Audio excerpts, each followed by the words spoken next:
Mayambu Kurumjeri. Mami Mapao gi kuntraga mari shub episode asida adom gi host Denipna Taram Okcheri. Amadi Mamangi kuntra humdoirak shub episode kidamakta khwai pumna magna pibirakhiba comments amani feedback singidamakta su haininga leitana thakat performed chari. Ngasigi episode asida kari karama mapao singbu adom gi damakta pujarakli bagi haiba adu ahanbada thamjage. Ahanbu oina thamjariba mapao asi Taramatoirak shuba Pineapple Festival pangthoktuna Pineapple Queen khankibagi mapauni. Kang kumhai hauba numita World Cup ke football match amaga loinana soinairaba thamoi gi premiere show utkibagi mapauna ani shuba oina thamjari. Ahum suba oina thamjari ba asina yangkhaini thoi shuba Sangeet Kala gi Foundation Day pangthokkibagi mapauni. Maipa Dance Studio da Khudol se Yaibi Thawai amadi Yumbal Faijai haina mingthonduna puthokadaba Manipuri feature film ahum punna yaifa thawni pangthokkibagi mapauna ngasigi mari shuba amadi aroiba mapau oina thamjari. So guys, let's have a look at 11th State Pineapple Festival and see how is the selection of the Pineapple Queen. Taramatoirak suba state level Pineapple Festival thasi yehoki batang taramari dagi hogduna tang kunithoi fawa androgi thambaldu marketa Manipur gi Governor Dr. Nazma Hatular hongdoktuna pangthokre.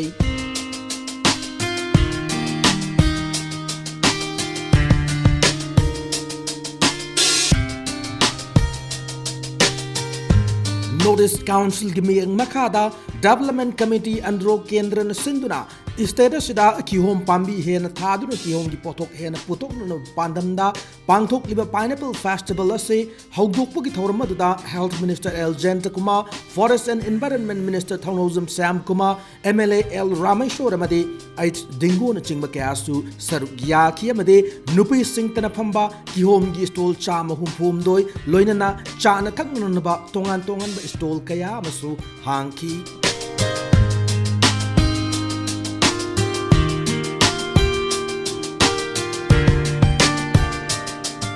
Pumna makasigi matakta tongan furup singi natki oiba jagoi isai kya utpana festival lasigi mapung oiba saktam oiki.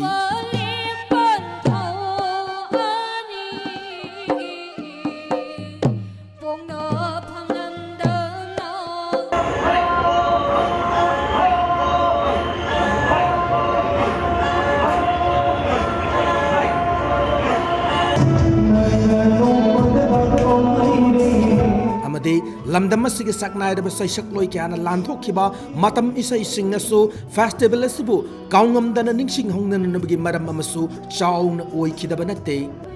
Androgi pungjau thilakle chingtam apunba jagoi asina chingba jagoi makhal kaya lanthokpaga loinana makhal mathel kaya gi entertainment program sing pangthoklaba matung Miss Pineapple Queen khanbana festival ase loisingi pungpham haibadu purakhi.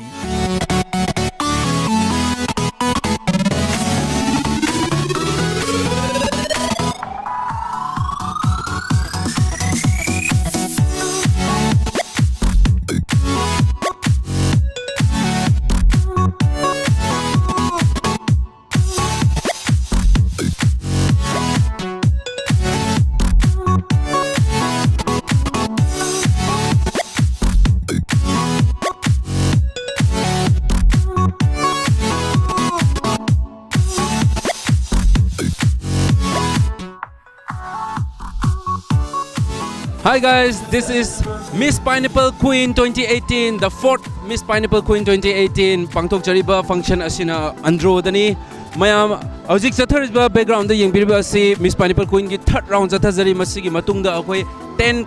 contestants have the top 10 adugi matungda top 5. Lastly, Miss Pineapple Queen runners-up amasung second runners-up khanbagi thoram odo hoji kanna chathari mayam punna mijeng tamina dona kana Miss Pineapple Queen 2018 lobagi habdo punna mijeng tamina see. This is the highlight for Miss Pineapple 2018. Stay tuned.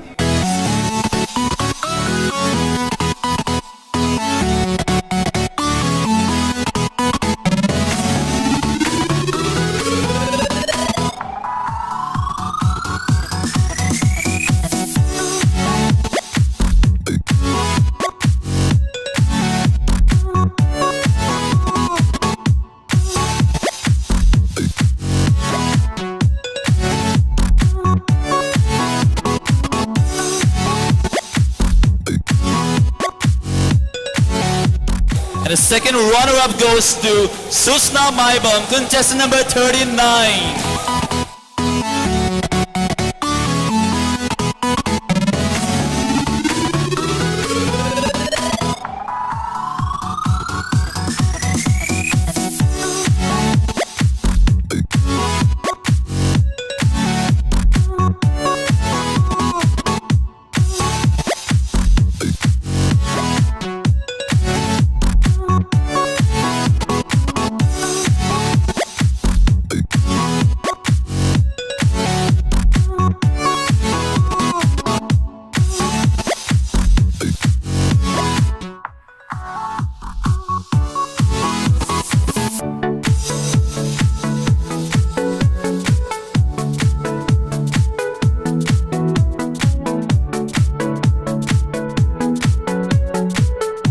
First runner-up goes to Rosmita Ketrimayum, contestant number 27.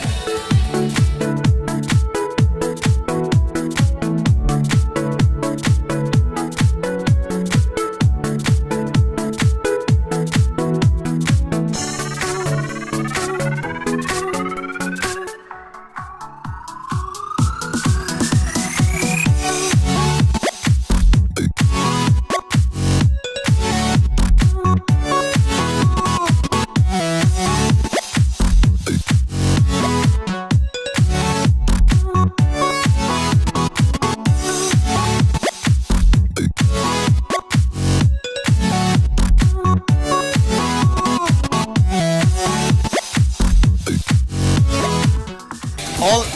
three women standing, but only one winner tonight.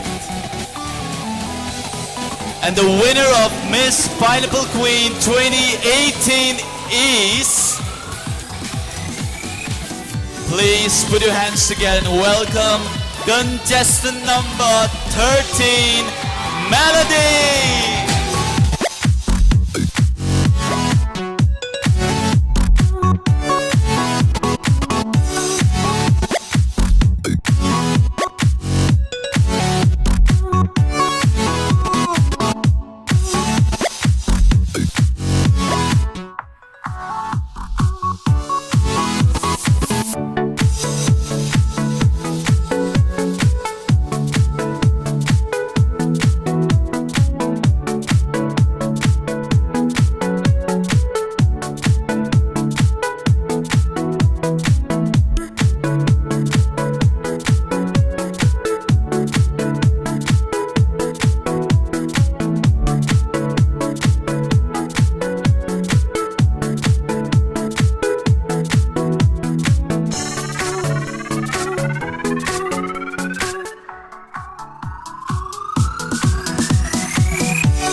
Alright, so we have the winners of Miss Pineapple Queen 2018 with us. The contest is just over and I'm winner isagi journey jagmai tawbigi sarap samlapna amamam ko winner the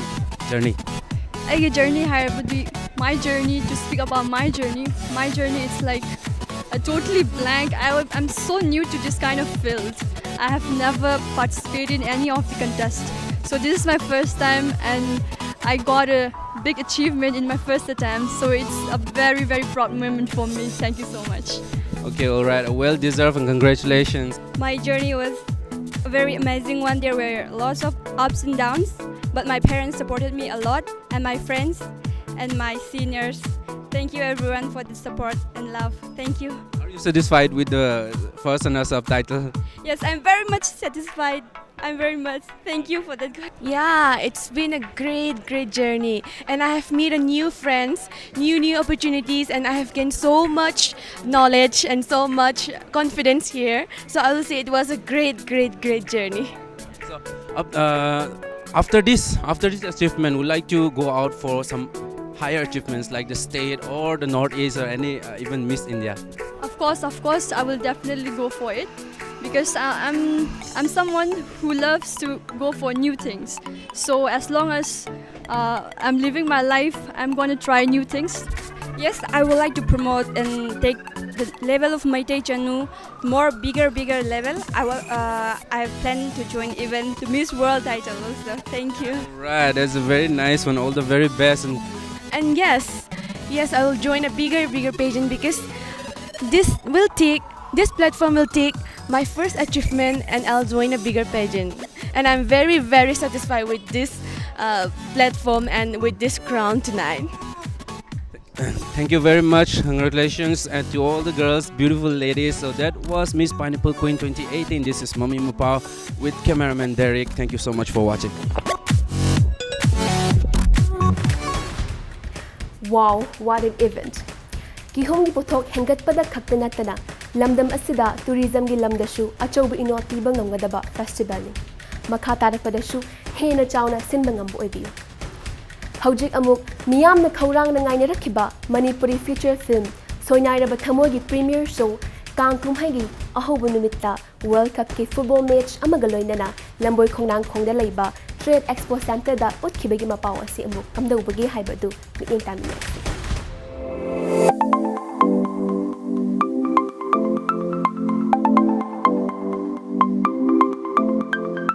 Bonium Tokchom Films Production ki banner makhada JCB ki authorized dealer KVS Art Movers na kudol tamduna Arun Enterprises samade classic hotel gi ngak lawga na puthokpa Soinai rab thamoi thas gi hoke batang taramari Kang hobu numita Lamboi Khongnang Khongda leba Trade Expo Center da World Cup ki football match mahana miyam puda miyeng taminaraba matungda premier show udkrei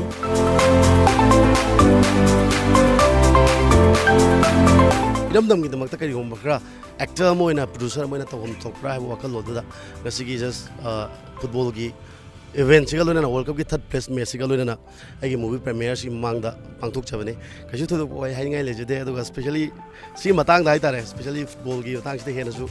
wai kar thambi na bai tai gamber mi renowned director yamata sidajaki please I hamada kanu haitare Manipur film industry sidagi koi saujagi ba bonium thoksom films lawri bandaki initiative se khwaidagi ababa initiative ne lawe maramdi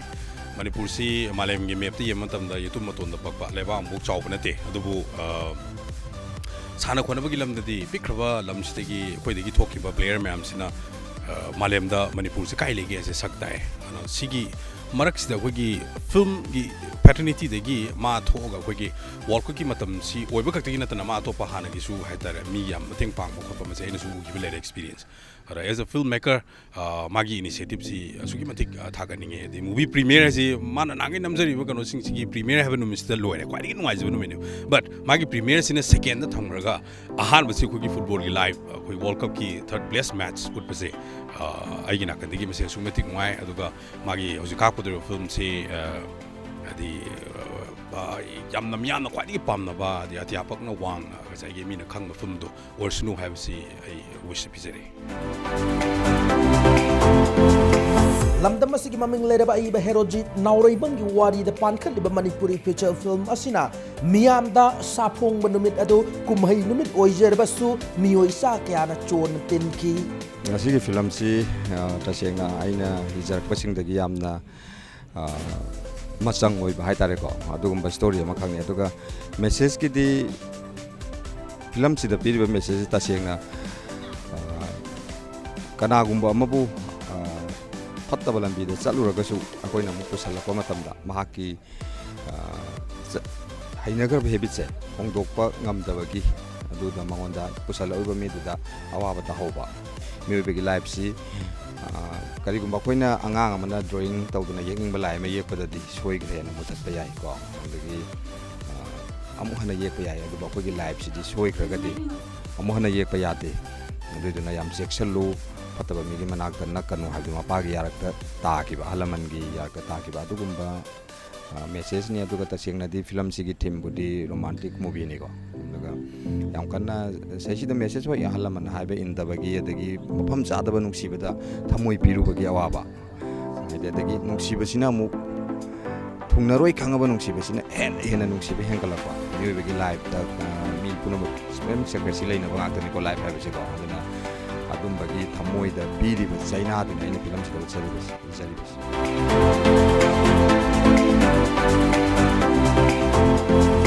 ꯐꯤल्म ꯑꯁꯤꯒꯤ ꯁꯤꯅꯦꯃꯥꯇꯣꯒ꯭ꯔꯥꯐꯤꯒꯤ ꯊꯧꯗꯥꯡ ꯑꯊꯧꯕ ꯑꯃꯗꯤ ꯁꯟꯖꯣꯏ ꯑꯅꯤꯅ ꯂꯧꯈꯤꯕꯒ ꯂꯣꯏꯅꯅ ꯄꯤꯂꯨ ꯍꯩꯒ꯭ꯔꯨꯖꯝꯅ editor ꯑꯃꯗꯤ ꯗꯤꯔꯦꯛꯇꯔꯒꯤ ꯁꯤꯟꯊꯥ ꯄꯥꯡꯂꯤ ꯒ꯭ꯌꯥꯅꯟꯅ costume design ꯇꯧꯕꯒ ꯂꯣꯏꯅꯅ ꯃꯦꯀꯞꯀꯤ ꯁꯤꯟꯊꯥꯁꯨ ꯄꯥꯡꯈꯤ ꯂꯝꯗꯝ ꯑꯁꯤꯒꯤ ꯃꯃꯤꯡ ꯂꯩꯔꯕ ꯃꯃꯤꯔꯣꯏ ꯁꯥꯗꯥꯅꯟꯗ ꯃꯟꯗꯥ ꯑꯃꯗꯤ ꯕꯣꯅꯤꯌꯝ ꯑꯍꯨꯝꯅ ꯃꯔꯨꯑꯣꯏꯕ ꯃꯃꯤꯔꯣꯏꯁꯤꯡ ꯑꯣꯏꯔꯤꯕ ꯐꯤल्म ꯑꯁꯤꯗ ꯑꯃꯔꯖꯤꯠ ꯂꯧꯔꯦꯝꯕꯝꯅ ꯁꯩꯄꯥꯟꯕ ꯁꯩꯍꯦꯛ ꯀꯌꯥꯕꯨ ꯄꯨꯁꯄꯔꯥꯅꯤ ꯑꯃꯗꯤ ꯕꯣꯅꯤꯌꯝ ꯑꯅꯤꯅ ꯃꯤꯌꯥꯝꯒꯤ ꯅꯥꯞꯄ ꯇꯝꯅ ꯉꯪꯂꯔꯤ ꯃꯦꯁꯦꯖ ꯍꯥꯏꯕꯕꯨ ꯃꯅꯤꯄꯨꯔꯗ ꯑꯩꯈꯣꯏꯒꯤ ꯂꯩꯔꯤꯕ ꯋꯥꯔꯤ ꯁꯤꯒꯤ ꯑꯣꯏꯔꯒꯗꯤ ꯇꯣꯉꯥꯟꯕ ꯇ꯭ꯔꯥꯏꯡꯒꯜ ꯂꯚ ꯁ꯭ꯇꯣꯔꯤꯗꯤ ꯑꯣꯏ ꯑꯗꯨꯕꯨ ꯑꯩꯈꯣꯏꯅ ꯍꯣꯠꯅꯔꯤꯕꯁꯤ ꯃꯅꯤꯄꯨꯔꯤ ꯁꯤꯅꯦꯃꯥꯗ ꯑꯑꯣꯟꯕ ꯈꯔ ꯑꯗꯩ ꯃꯁꯥ ꯅꯥꯟꯅ ꯅꯝꯕ ꯑꯗꯒꯤ ꯁꯤꯅꯦꯃꯥꯁꯤ ꯍꯦꯛ ꯑꯩꯅ ꯍꯥꯏꯖꯕꯁꯦ ꯃꯤꯒꯤ ꯃꯦꯆꯨꯔꯤꯇꯤ ꯌꯦꯡꯉꯒ ꯅꯝꯕ ꯑꯗꯨꯒꯨꯝꯕ ꯃꯌꯥꯝ ꯑꯃꯗꯤ ꯃꯃꯤ ꯇꯥꯕ꯭ꯔꯥ ꯍꯥꯏꯅ ꯈꯜꯂꯤ ꯃꯅꯤꯄꯨꯔꯒꯤ ꯐꯤꯂꯝ ꯏꯟꯗꯁꯇ꯭ꯔꯤ ꯍꯥꯏꯇꯥꯔꯦ ꯑꯩꯈꯣꯏꯒꯤ ꯁꯤ ꯅꯠꯇꯕꯤꯗ ꯑꯇꯩ ꯑꯇꯩ ꯂꯩꯔꯤꯕ ꯍꯣꯂꯤꯋꯨꯗꯀꯤ ꯑꯣꯏꯔꯣ ꯕꯣꯂꯤꯋꯨꯗꯀꯤ ꯑꯣꯏꯔో ꯃꯣꯏꯁꯨ ꯐꯦꯁꯇꯤꯚꯦꯜꯒꯨꯝꯕꯁꯦ ꯑꯗꯨꯝ ꯉꯥꯏ ꯍꯥꯏꯕ ꯑꯗꯒꯤ ꯑꯩꯈꯣꯏꯒꯤ ꯃꯤꯌꯥꯝ ꯈꯨꯗꯤꯡꯃꯛꯁꯨ ꯐꯦꯁꯇꯤꯚꯦꯜꯗ ꯀꯔꯤꯒꯨꯝꯕ ꯃꯄꯥꯟꯗ ꯊꯣꯛꯑꯒ ꯉꯥꯏꯍꯥꯛꯇꯪ ꯄꯣꯊꯥꯕ ꯁꯤꯒꯨꯝꯕꯒꯤ ꯇꯥꯟꯖꯥꯁꯨ ꯑꯗꯨꯝ ꯂꯧꯅꯩ ꯑꯗꯨꯅ सिगुम्बदा तौबा ngambasisu ngasi producer gi credit ne hai tare ko manipuri cinema da ulibase manipur gi leiriba koigi society da sanari base sometime adum ulli message mayam piri message sing ado negative ta lawdana positive ta lawbi raga society da awon ma purak padadi soidana message laigane aduna mayam loina yengbiu aduga manipur gi film si mapanda putok padasu mai pana putok ngamnana ba hai tare cinema se mine yengbidradi pifena cinema putok gi kano se yam wa neme ba koi cinema putok ngamnarakte market ta yengnaraktradi adugi return laktamnena producer da awaba moi aduna aina mayam da appeal tawjaning badi manipuri cinema su yokhat piu aduga akoina ngamiba makhaidi leibak sida lamdam sida kana ba cinema su namna bagi tanja da logjeki thank you very much Kang nimit oizaribasu miyamdudi leitre sana khotnabigi lamda artist singnasu thawa yawziba adubu uthokpa tangkak ama oikhi afaba khongthangni. Now it's time for a short break yam tun hanjarake ngai hakani.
Welcome back. Adomna yengbiriba asi Impact TV da sandokchaba Mami Mapao ni.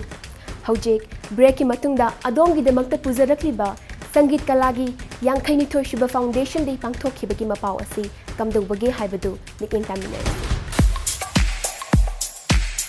Lamdam masibu malem da saktak pada thoidok hendong achaubu thodang lauriba culture bu yokatuna lakliba sangit kala sangam gi yang khaimari rak suba mapok kumon thoram thas gi hauki patang tarani thoi da pangthokre center asigi artist sing na puthokpa nongkok ningthau panthoi bi phawsharol haina mingthonba anoba folk dance ama miam da khudol tamduna lanthokuna kurai lamlong da leiba center asigi auditorium da pangthokpa thoram aduda center asigi laikhidraba oja amadi artist sing da hailai katuna ikai khumna basu ut Center asigi Secretary M. Bashantana Center asi hek saponglat ngaidagi ngasi fawada folk amadi culture gamadi lenaba isai jagoi amadi drama production kya khudol tamdun lakli folk amadi culture bu chawkatlan naba wakhalolda makha tanashu anu production kya paikhatnan naba sem shaduna lady hadu wafam thamlakhi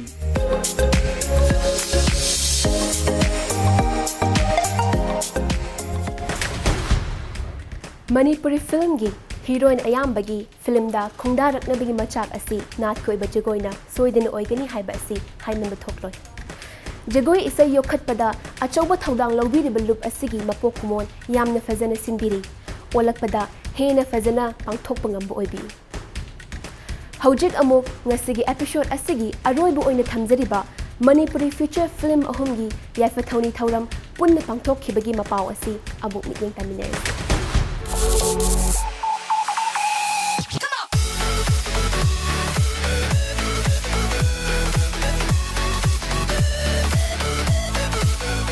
Pinoranjin oinam gi khudol se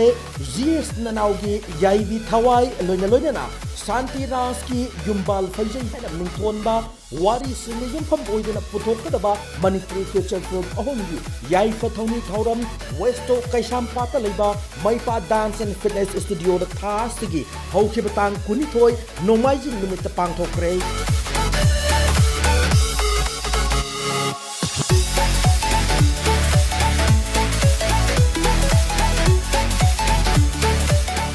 Harvard Film Ahumag Green Chilies Films Production के banner मखादा चौविन लाइगे लमजिग लमताक लोइनना TH Pramodini न पुथोक्तुना मियाम the खुदोल तमगदौरी बने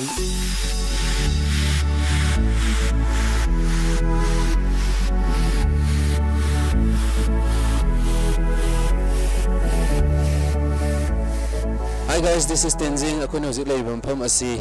Maipa Dance Studio gi manung dani hujik mayam so ubiri yai phathoni thoram Green Chilies Film Production gi makhada film amakhakta natna ahumak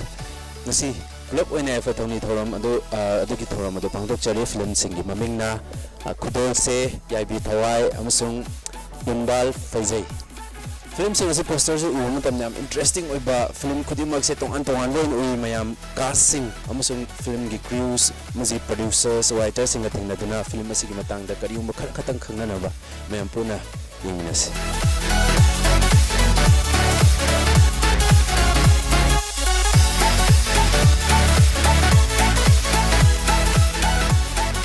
ko ngasi mayam ga thing hanjago doriba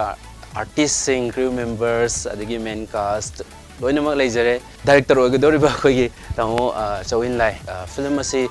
ahummakki matangda haipetang mayam da ko idea amtang pibiramba wari se yam sangadi haijaroi lola thamjarage adubu kudol se men oina dance ki da best of film ne buga yabi thawai jina adum yabi thawai amogi wari ne aduga yimbal phajei di khara yimbal ji khara phajei chatpa yamna ko haitare comedy di oiba aduga yung film oiba haitare adu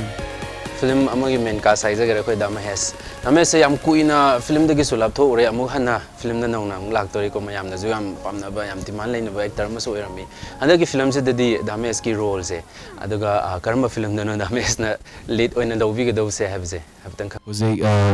Green Chilies se ai family production ni aduga ki ai 6 7 8 production ki kudol se yabi thawai yumba phase 6 production se hoi mong na hojik August 1 shooting chat to ko ki yabi thawai jina khoi first one packet to rim do hoi ai gi ta seng har gi di ai character challenging di ahum si tele ore do ai gi kudol se di ai dancer mo ibni na I'm a first dancer and then the actor dana dancer gi ibni si kudol se su yam no ai duga ai Sikkim gi film se su different oi ahumuk different oi haitar Sikkim gi film har ga di hojik yabi thawai se oi ne mayam na di ai phathoni je amakha ka tawne ngasi ahum ga tawri je ahum tawri je ke matam lehoro ha mathang nam gi dera natraga lep ta binam da gi dera kamai tawge koi planning se koi post production pre production le koi pre production koi just chat ama koi team je khana matam da koi kam release taw ga no hai basu lo ya to gal chap khre ba hojik se aduna the minor history nam da ga film oi ba koi team jina chum koi ga guide to ga chatmina matam da hai tare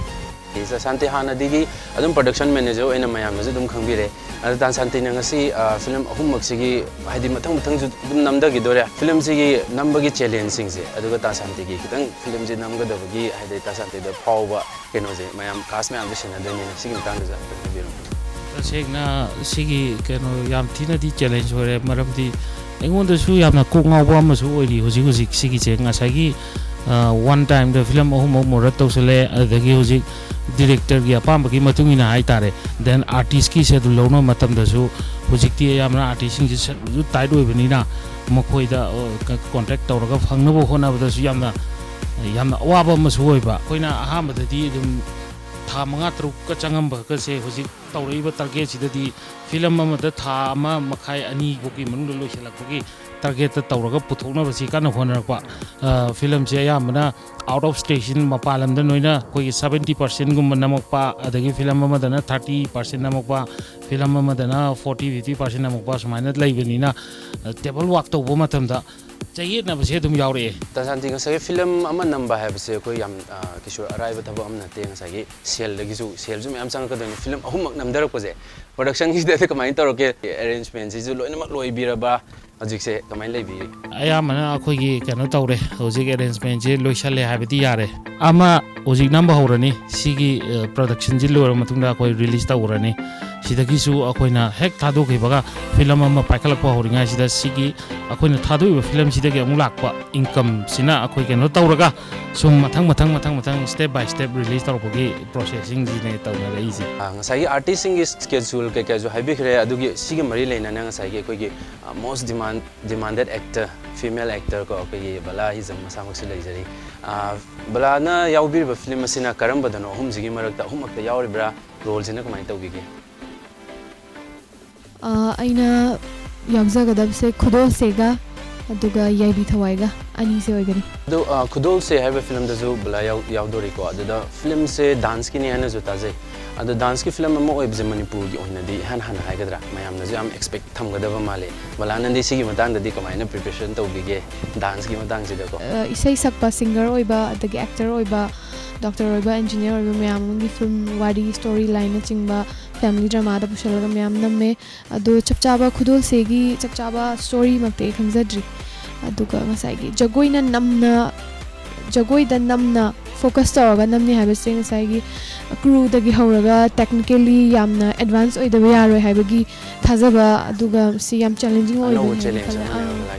audience sing nasu yam expectation thamgadaba male bala dagi su ko adu khudol se sigi akhona tajabada main oina lead lobby ga dori bji akhogi yamna pamna ga dori actress sing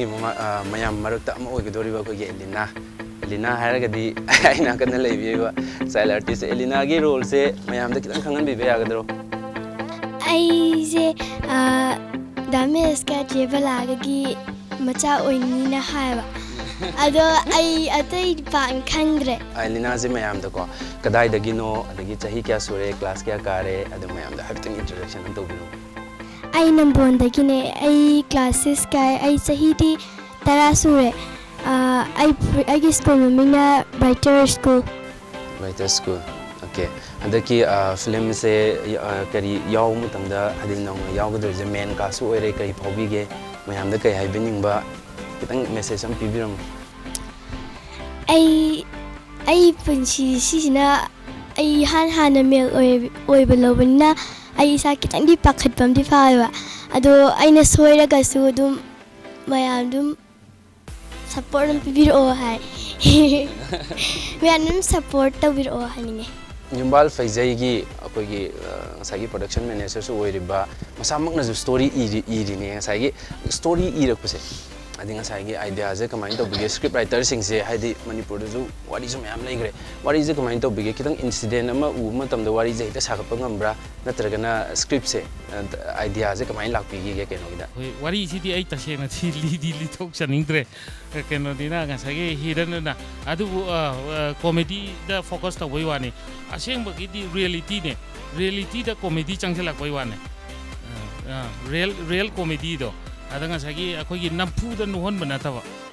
naturally nuhon batu ne laka do se ta santi je mayam na ju ꯑꯗꯩ ꯈꯪꯅꯕ ꯃꯇꯝꯗ ꯈꯤꯇꯪ ꯍꯥꯏꯗꯣꯔꯛꯄꯗ ꯑꯗꯨꯝ ꯅꯣꯛꯅꯤꯡꯕ comedy ꯃꯁꯥꯗ ꯑꯗꯨꯝ ꯌꯥꯎꯖꯕꯅꯤ class 19ꯗ ꯏꯔꯛꯄ ꯋꯥꯔꯤꯁꯦ ꯍꯥꯏꯗꯤ ꯍꯣꯏ ꯌꯥꯝ ꯅꯨꯡꯉꯥꯏꯒꯅꯤꯅ ꯊꯥꯖꯩ